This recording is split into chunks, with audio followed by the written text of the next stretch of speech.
It is an accepted fact that increased concentrations of atmospheric carbon dioxide is causing global warming.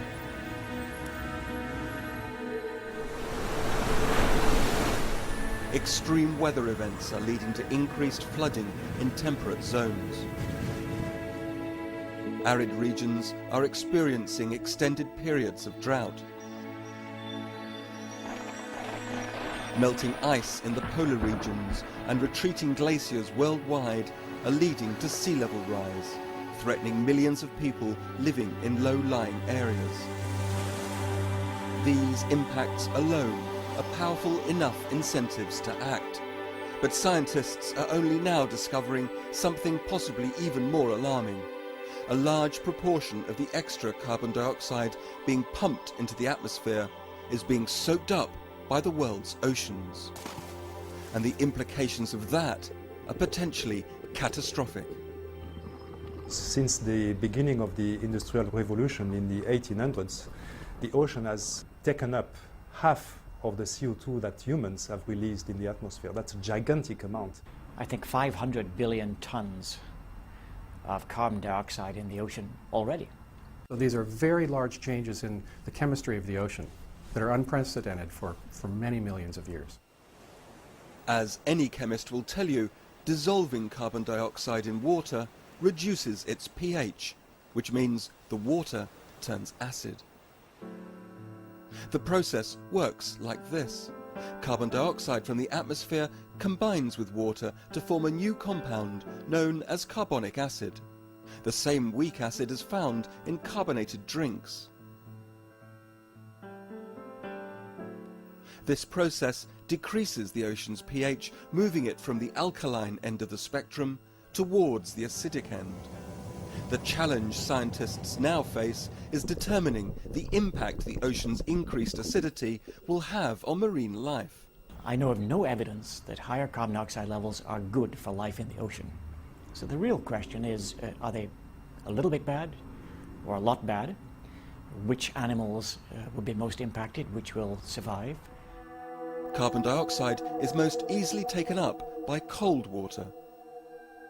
So the polar areas are thought to be the first to feel the impact of acidification. The content of CO2 can be much larger in cold waters because CO2 dissolves much easier when the water is cold. So the potential for the high latitude and cold waters to mop up CO2 and to become quickly affected by elevated pCO2 is much higher than in the tropics. The ocean's ability to adjust to the increased carbon dioxide is severely reduced by the speed at which it is entering the water. In the next 100 to 200 years, we are going to see very, very large changes in the acidity of the ocean that are larger than has been seen on Earth over at least 20 to 30 million years. And those changes which occurred in the past were very slow. So there was a lot of time and scope for the organisms to adapt, to evolve to those changing conditions, and now we are changing it in almost an instant. Organisms most at risk include tropical reefs, cold water corals, and polar plankton communities. Increased water acidity deprives these organisms of carbonate ions, which they need to manufacture their skeletons and shells. The carbonate concentration is going down, and this is affecting a lot all the organisms relying on this ion for their livelihood, and among those are calcifying organisms. And the rate at which they build this skeleton is declining by, on average, 30% at a CO2 level expected for the end of this century. Corals are found throughout the world, from tropical shallows to deep in the Arctic. They harbour an incredible diversity of marine life.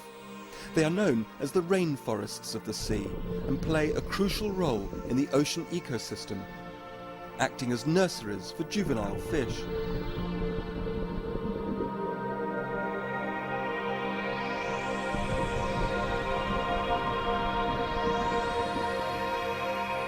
Less well known are these small marine butterfly snails. Unlike their bottom-dwelling relatives, these tiny creatures live in the upper water layers of the oceans, especially in polar seas. These animals can form vast planktonic swarms, which constitute a major food source for fish and marine mammals, including some species of whale. Ocean acidification threatens thousands of species. It's expected the entire ocean food chain will be affected.